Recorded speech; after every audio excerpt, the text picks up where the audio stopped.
Sirens cut through the stillness of Atlanta's morning like metallic screams, echoing around every corner. Jefferson Elementary was packed with patrol cars, yellow tape, and journalists vying for space, trying to glean any details of what would soon be called the day the city stopped. Helicopters circled low, swaying the trees as if even nature itself was reacting to the weight of what was happening. Desperate parents called for their children, police officers scurried about, and the feeling was that something much bigger than everyone there was about to be revealed. In the midst of the confusion, a phrase whispered through tears caught attention. It all started because of a boy. People repeated it in confusion. How could someone so small have sparked such a commotion? But it was true. If it weren't for the quiet courage of a child, no one would ever have discovered the horror hidden beneath the very feet of that community. There were no medals, no cameras trained on him, just the weight of a simple gesture that became the key to unlocking a mystery that had silently tormented families for years. A nearly invisible detail had brought the entire town face to face with a disturbing truth. But what exactly happened? How could an innocent gesture from an ordinary student lift the curtain on dark secrets no one dared imagine? That morning of chaos didn't spring from nowhere. It had a starting point, discreet, almost imperceptible. And it all began on a seemingly ordinary day, when the sun lazily streamed through the school windows, until a muffled sound, coming from an unlikely place, forever changed not only the life of a boy, but also the destiny of an entire city. And if you also want to find out how far this story can go, take the opportunity to subscribe and leave a like, because what comes next is even more surprising.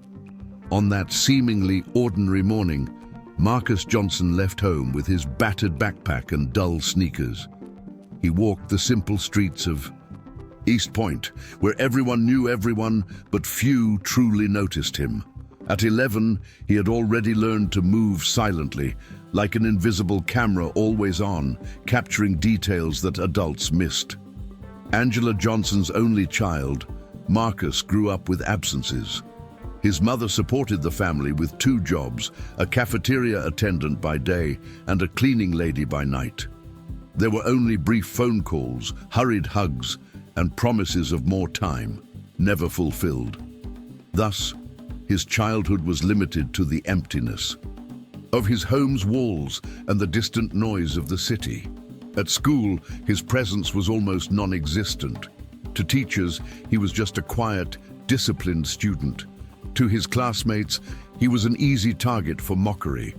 Invisible, he silently endured the loneliness and shyness that isolated him. But behind his quiet expression lay something rare, a keen sensitivity.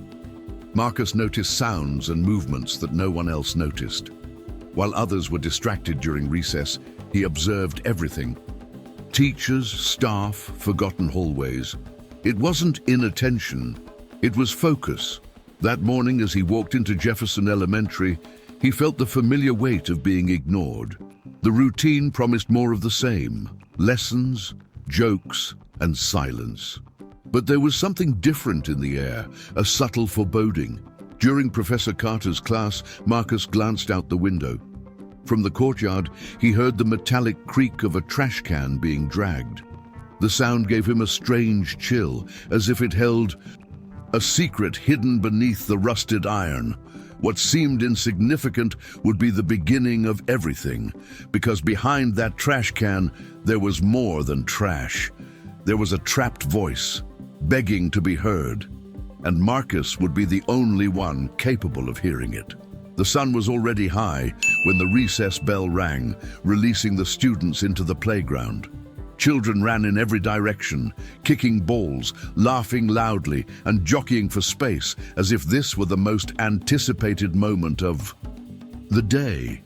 For Marcus, however, recess was just another exercise in invisibility.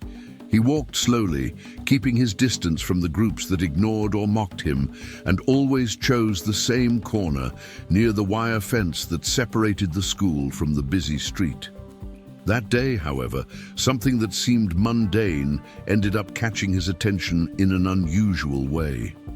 The basketball he was carrying slipped from his hands and rolled toward the area where the school's metal trash cans stood, lined up. Against the back wall. He ran after it leisurely, but as he approached, an unexpected sound made him stop. It wasn't the typical sound of wind hitting the iron lid, nor the usual scraping sound of someone pushing the containers to empty them. It was a quieter, more intimate sound, like a sigh caught in a throat. Marcus frowned, placed his hand on the trash can, and stood still. For a few seconds, all I could hear were the distant voices of children, mixed with birdsong. But then, almost imperceptibly, it came again. A muffled noise, a sort of murmur that seemed to be pleading for something. He took a step back, his heart racing, his eyes wide. He tried to convince himself he'd imagined it, that it was nothing more than some mechanical sound, or even a cat trapped inside. Still, the shiver down his spine didn't go away. For a moment he considered lifting the lid, but the thought filled him with such fear that he immediately gave up. He ran back to the playground, clutched the ball tightly and feigned normalcy, but the feeling that something was hidden stayed with him for the rest of the day. The laughter of his classmates and the teacher's voice became distant, as if shrouded in fog, because his mind was stuck on that muffled sound, repeating itself in echoes within his memory. That night, back home, Marcus lay in bed and closed his eyes, trying to sleep. He could hear the television playing in the living room, where his mother was resting after an exhausting day. But his mind wouldn't rest. The sound of the trash can returned like an insistent memory, an ownerless whisper that seemed to permeate the walls. He tossed and turned, trying to ignore it, but the more he tried to forget it, the stronger the murmur grew. Deep down, he knew it wasn't his imagination. There was something real hidden there. Something no one else had noticed, and something that had somehow chosen him as its silent witness.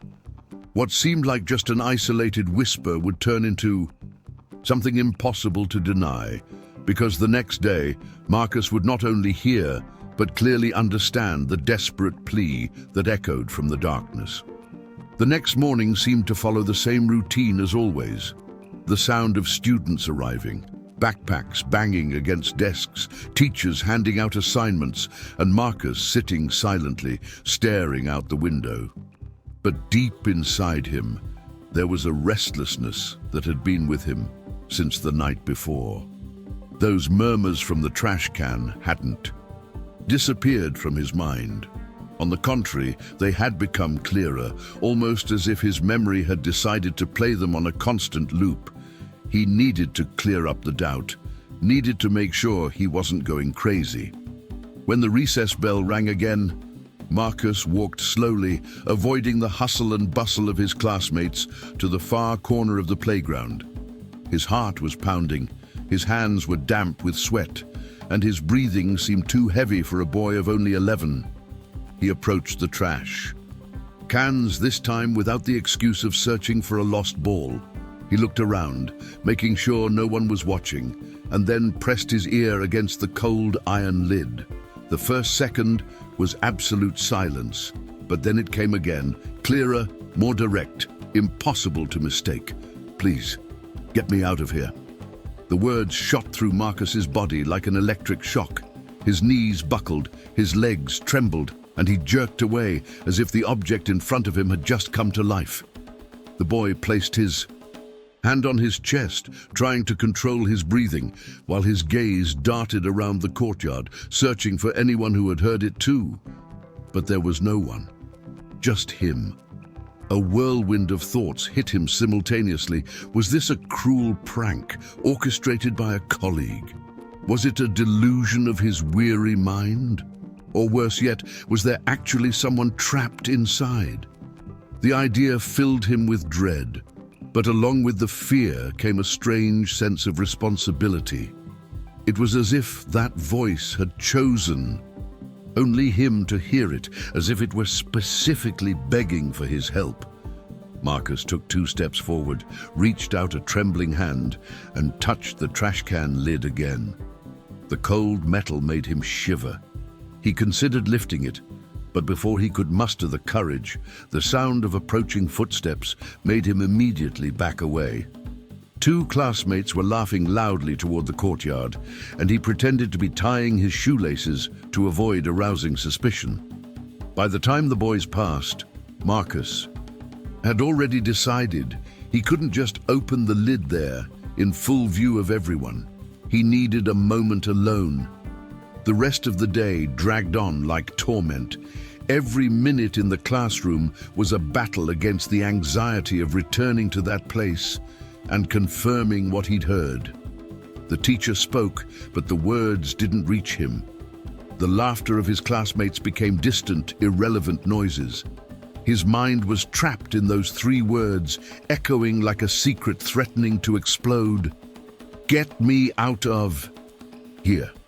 When the last bell rang, signaling the end of classes, Marcus didn't go straight home as he did every day.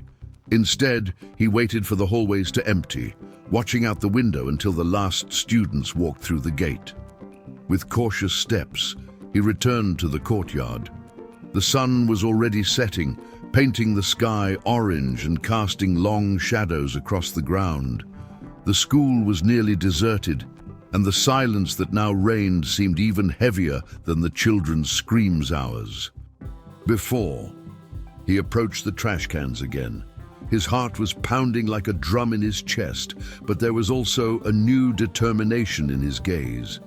He placed his hands on the lid, took a deep breath, and for a moment closed his eyes, as if gathering invisible strength to face what he was about to see. Then he lifted the lid a few inches. The sound that escaped from within left no room for doubt, a low, stifled, desperate cry. Marcus's eyes widened, his entire body frozen. It wasn't delusion, it wasn't a trick, it was real. He released the lid, which slammed shut with a metallic clang, and recoiled in panic. The shock was so great that his feet instinctively scurried away, as if he could escape the revelation. However, even on the run, the truth was already engraved in his mind. It wasn't his imagination. The voice existed, and it cried out for help. From that moment on, Marcus knew he had to tell someone. But what happens when a boy invisible to the world tries to cry out for help, and no one is willing to listen? The next day began with the same routine as always, but for Marcus, nothing seemed the same. He woke early, barely managed to swallow the breakfast his mother had hastily prepared, and walked through the school gates with a new weight on his shoulders. The secret he carried was too big for an 11-year-old boy. That muffled voice, that desperate cry echoing inside the trash can, had become impossible to ignore. Marcus knew he needed to speak, needed to tell someone who could understand the gravity of the situation. During the first period, he couldn't concentrate. Ms. Carter was explaining a math lesson, but the numbers on the blackboard blurred before his eyes.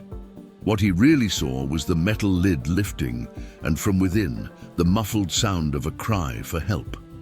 When the bell rang for recess, Marcus took a deep breath, gathered his courage, and approached the teacher's desk. "Ms. Carter, I need to tell you something," he said quietly, almost swallowed by the noise in the room. She looked up from her papers, adjusted her glasses, and regarded him with the weary expression of someone who had no time for tall tales from children. Marcus stammered, but continued. "Yesterday, I heard someone inside the trash can in the yard. I wasn't imagining it, I'm sure. It was a voice calling for help." The teacher sighed, arranging the books on the table, and replied with the artificial patience of someone who was already accustomed to dealing with children's fantasies. "Marcus, you need to stop thinking like that. Maybe it was the wind or some trapped animal. There's nothing inside a dumpster but trash." He tried to insist, his voice trembling as he remembered the crying he'd heard so clearly. But before he could finish, a group of classmates passing in the hallway overheard part of the conversation and began to laugh. "Marcus says he heard ghosts in the trash can." One of them scoffed, loud enough to get the whole class's attention. Within seconds, laughter erupted all around. His classmates followed suit, pretending to hear voices, banging their desks and saying, "Help," in mocking tones. Marcus's face burned with embarrassment, his eyes welling up, but he remained silent, caught between the pain of being ridiculed and the certainty that he was telling the truth. Ms. Carter asked for silence, not to defend him, but to resume the class. Marcus returned to his seat, bearing the weight of rejection. He hoped that by revealing the secret, someone would hear him. Instead, his courage only led to further isolation. At the playground, he tried to speak to another adult. The janitor, Mr. Harris, a portly man who always pushed cleaning carts through the hallways. He approached cautiously and repeated the story, but the look he received was even colder. "Boy, don't invent things where there aren't any. These trash cans are emptied every day. There's nothing there. Better mind your own business, understand?" the man said. Threateningly, before walking away, Marcus stood there, feeling frustration flow through his body like melting ice. No one believed him.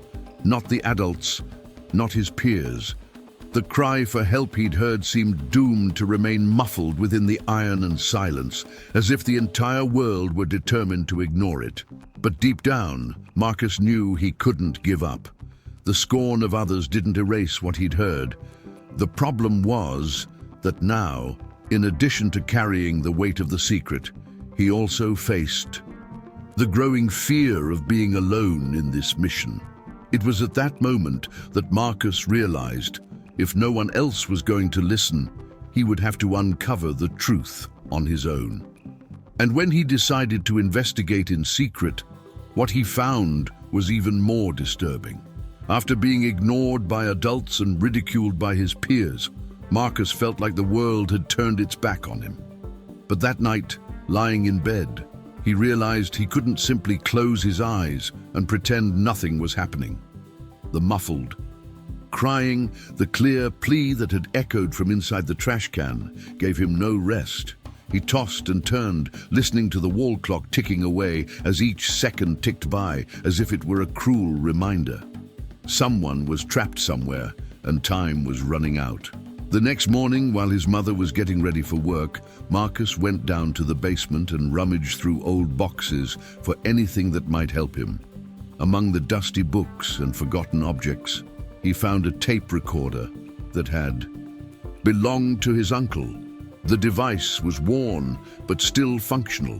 When he pressed the red button and heard the click, he felt he had in his hands the only weapon he could use to prove he wasn't crazy.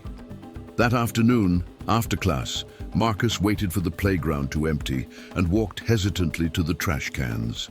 The sun was already setting, and the school was plunged into long shadows that heightened the tension. Heart pounding, he placed the recorder on the floor near the metal stand and left it. Running. Then he walked a few feet away, trying to appear distracted, as if simply waiting for time to pass. The minutes felt like hours. The silence of the courtyard was broken only by the distant call of a crow and the creak of the iron gate swinging in the wind. Marcus stared at the recorder, barely blinking, waiting for something to happen. And then the sound came, at first faint, like a groan trapped in the chest, then clearer. "Help! They will come back." His entire body shivered.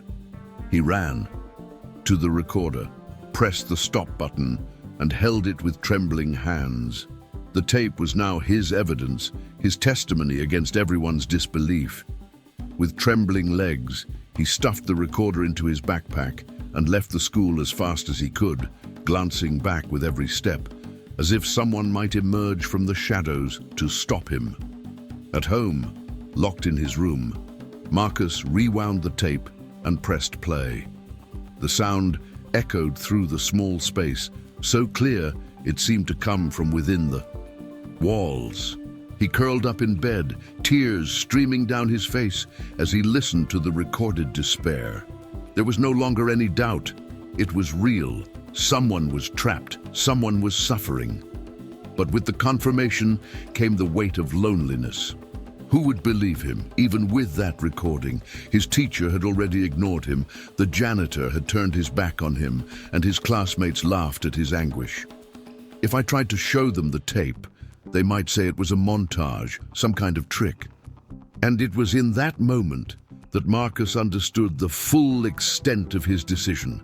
He would have to continue the investigation alone because no one else was willing to bear this truth. Over the next few days, Marcus returned repeatedly to the site, sometimes with the recorder, sometimes just with his own listening ears. A pattern began to emerge. The voices always came at dusk, as if choosing the moment when the courtyard was empty, away from the attention of adults.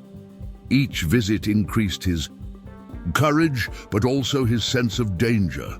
The boy knew he was approaching something bigger, something that could not only save lives, but also expose him to a risk he could not yet measure. And it was precisely in this secret dive, made of silent steps and contained breaths, that Marcus began to piece together the first fragments of a puzzle much larger than he had imagined. Because those voices didn't just speak of fear, they spoke of missing people, of ancient secrets and of crimes no one seemed willing to admit. What Marcus didn't know was that his recordings were about to reveal dangerous connections to stories buried months ago. And the deeper he dug, the clearer it became that he wasn't just hearing a cry for help, but the echo of a carefully concealed crime. With each passing day, Marcus returned home with a heavier heart and a more troubled mind. The recorder left no doubt. What he had heard was not a figment of his imagination. It was real, it was human, it was desperate. But there was something even more disturbing. The sentences didn't come in single sentences. They carried fragmented information, like pieces of a story begging to be pieced together. On one of the tapes, a female voice whispered between sobs, "It was no accident. They brought us." In another, a hoarse murmur said, "Jefferson, basement. Nobody goes in there." These words echoed in Marcus's mind like enigmatic clues, incomplete, but loaded with meaning. He knew he needed answers. So it was that 1. Thursday afternoon after school, Marcus hid in the school library. The place was sparsely frequented, and amidst the silence, he began rummaging through the old archives. Among yellowed newspaper clippings and boxes of school records, he found headlines that stopped him cold. 2 students mysteriously disappear at East Point. Families seek answers, but the case is not progressing. The dates were months old, and the children's names were still engraved on posters pasted on the neighborhood. Streets. Marcus ran his fingers over the pages, feeling the immediate connection between the disappearances and the voices from the dumpster. Every word in the newspapers seemed to align with what he'd heard on the tapes, as if echoes from the past still cried out for help. He closed his eyes and for a moment imagined those children trapped in some dark place, invisible to everyone but him. But what gave him the most chills was the next discovery. In a nearly forgotten note, a paragraph mentioned that the police had carried out a cursory inspection of the school but found nothing relevant. Lack of evidence, the officers said. Marcus knew, however, that the truth was out there. Hidden in some corner, no one wanted to investigate. That same day, walking down the hallway toward the exit, Marcus noticed the janitor, Mr. Harris, standing at the back storage room door. The man glanced back and forth, as if making sure no one was watching him. Then, discreetly, he turned a heavy key. The padlock entered the room and disappeared for a few minutes. Marcus remained hidden behind a pillar, watching silently. When the janitor reappeared, he was carrying a dark bag, which he quickly placed on his cleaning cart. The boy felt a chill run down his spine. Those tapes, the newspapers, the voices, everything seemed to point in the same direction. Someone inside the school was involved, and Mr. Harris's stern look, always harsh, now took on a new meaning. Perhaps he was more than just indifferent. Maybe he was part of the secret. Marcus's mind was racing. He wanted to run, scream, expose everything, but he knew that if he did so again, he would be ignored, and worse, he could become that man's target. For the first time, he understood that danger wasn't just hidden in the trash cans or buried in old files. Danger was now alive, walking the halls, crossing his path daily, watching every step. At home, with the recorder at his side, Marcus scribbled in a notebook all the details he had gathered. The words on the tapes, the newspaper headlines, the times the voices appeared, and the janitor's suspicious behavior. The notebook became his own secret dossier, a puzzle that, little by little, began to reveal a picture of something much darker than he had imagined. He knew he was closer to the truth, but each new piece also carried greater weight. Fear mingled with courage, and loneliness seemed crueler than ever. But there was a spark growing within him, the certainty that he had to keep going, because those voices could not be forgotten. What Marcus didn't yet know was that the closer he got to the answers, the more exposed he became to danger. And soon, the secret he was trying to uncover would come back to haunt him in a frighteningly direct way. The following days were a silent ordeal for Marcus. Between schoolwork and childish games, he shouldered a responsibility no one suspected. But the more the mystery unfolded, the more the feeling grew that he was being followed. Once ordinary corridors now seemed too long, full of shadows and hidden corners. On Friday, with the yard nearly empty, he returned to the dumpster. The wind rustled leaves, the sky threatened rain.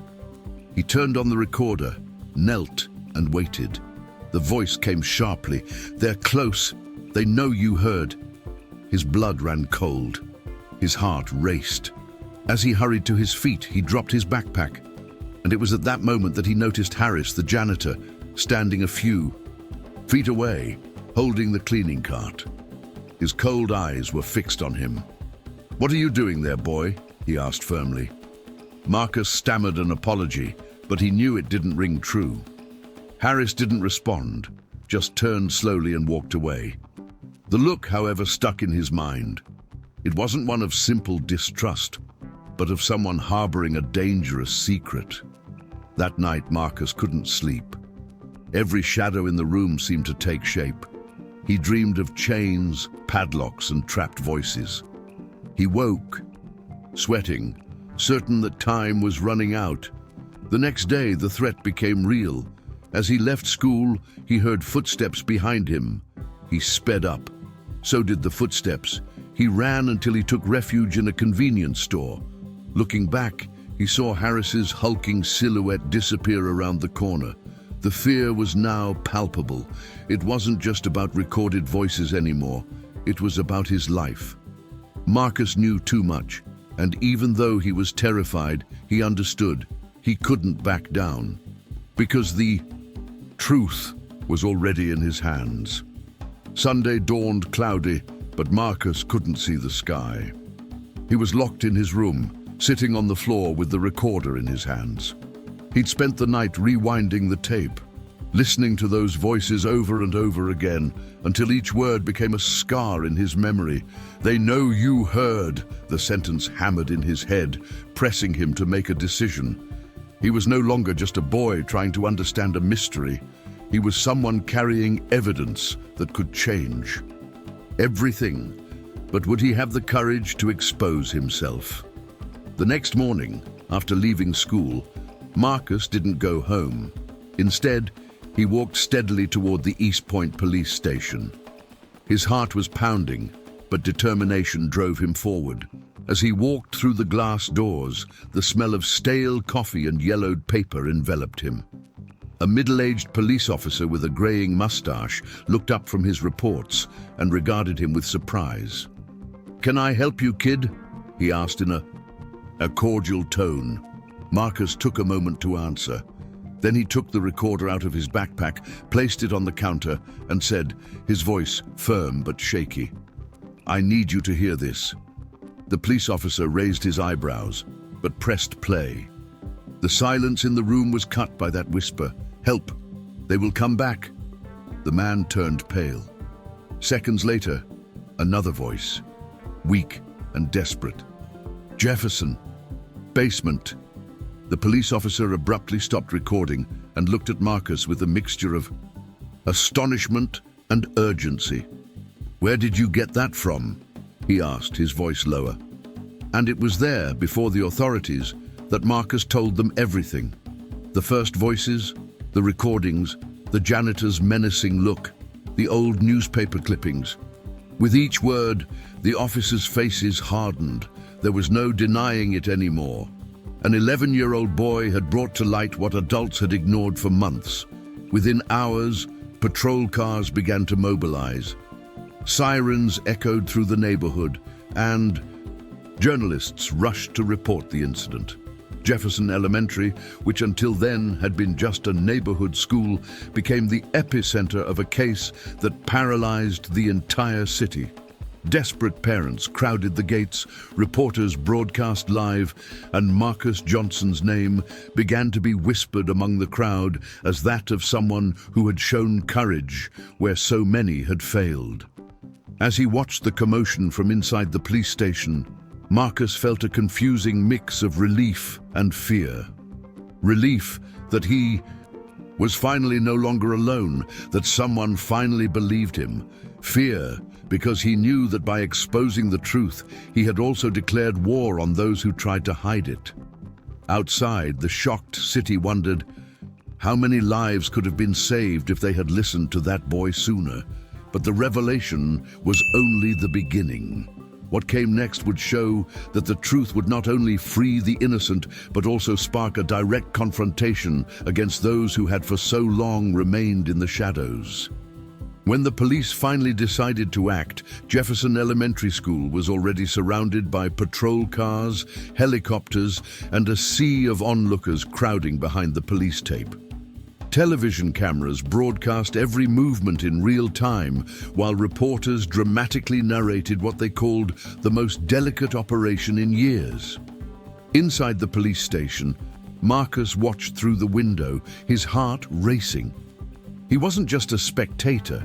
He knew it was only happening because he had the courage to listen to what no one else wanted to hear. The operation began at nightfall.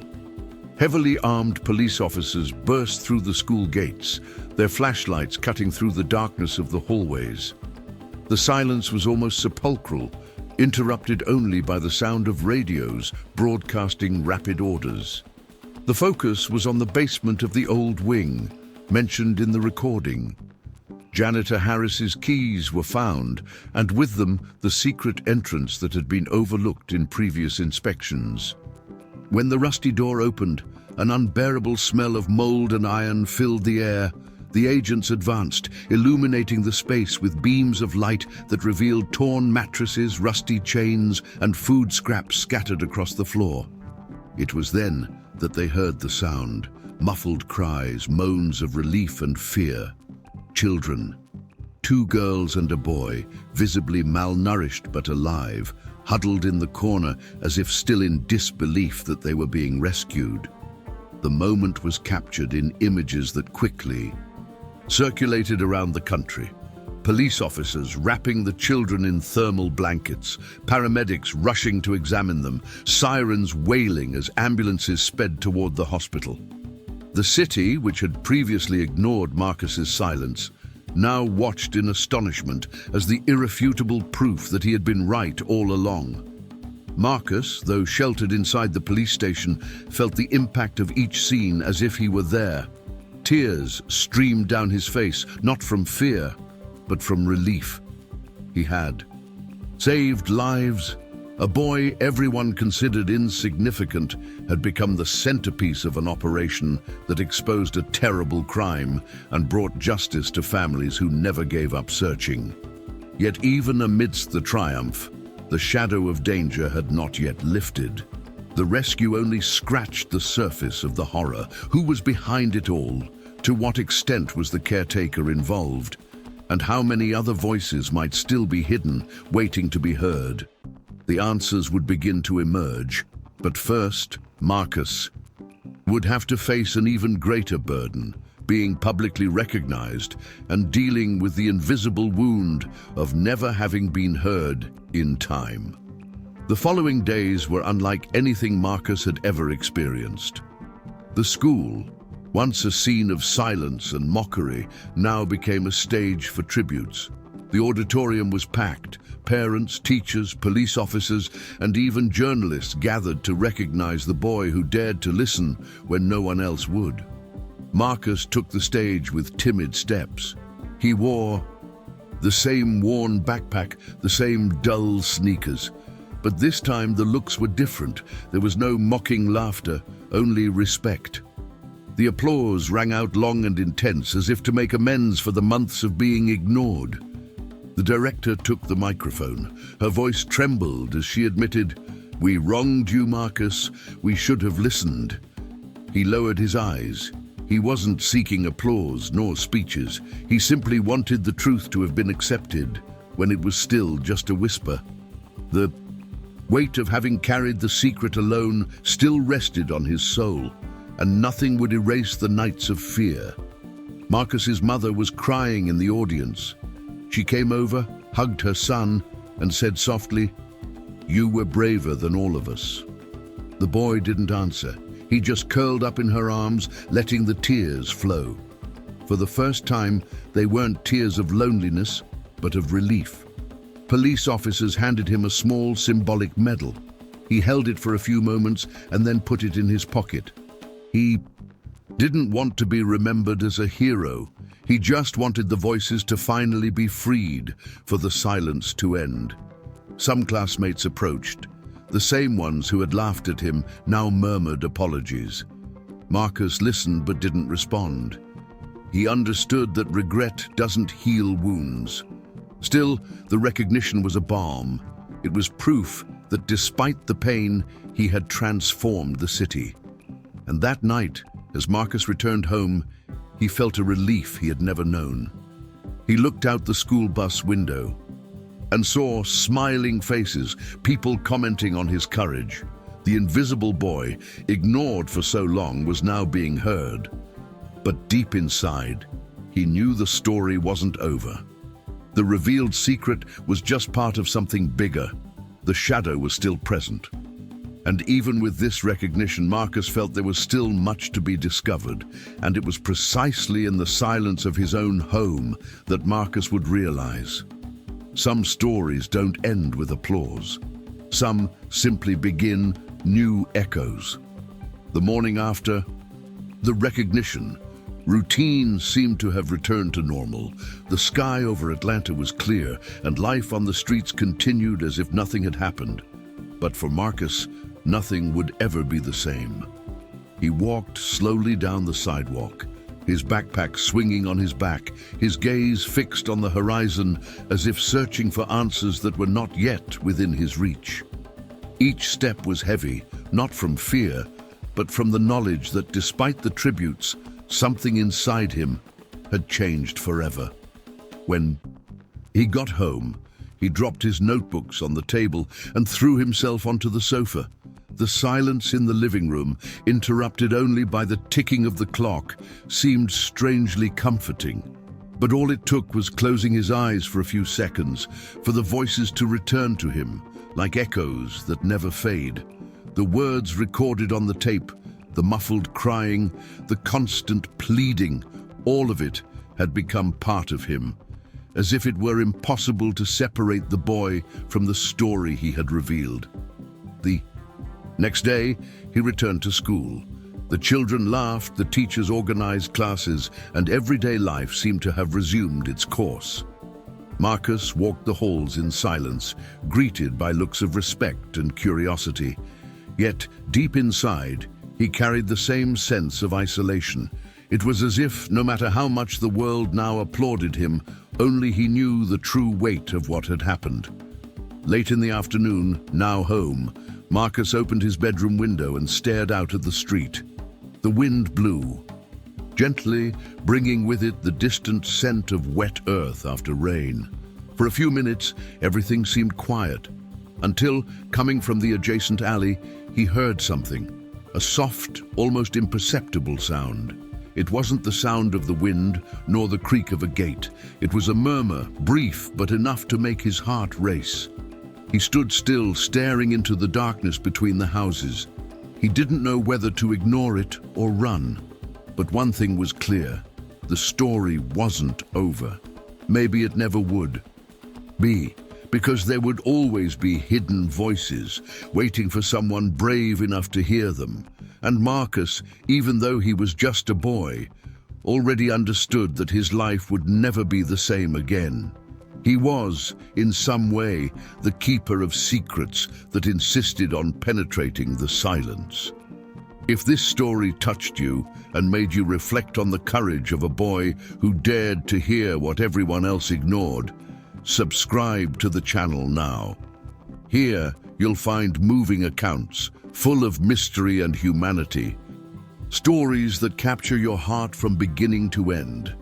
Share with those who need to hear it and activate the bell so you don't miss the next chapters, which are already on the way.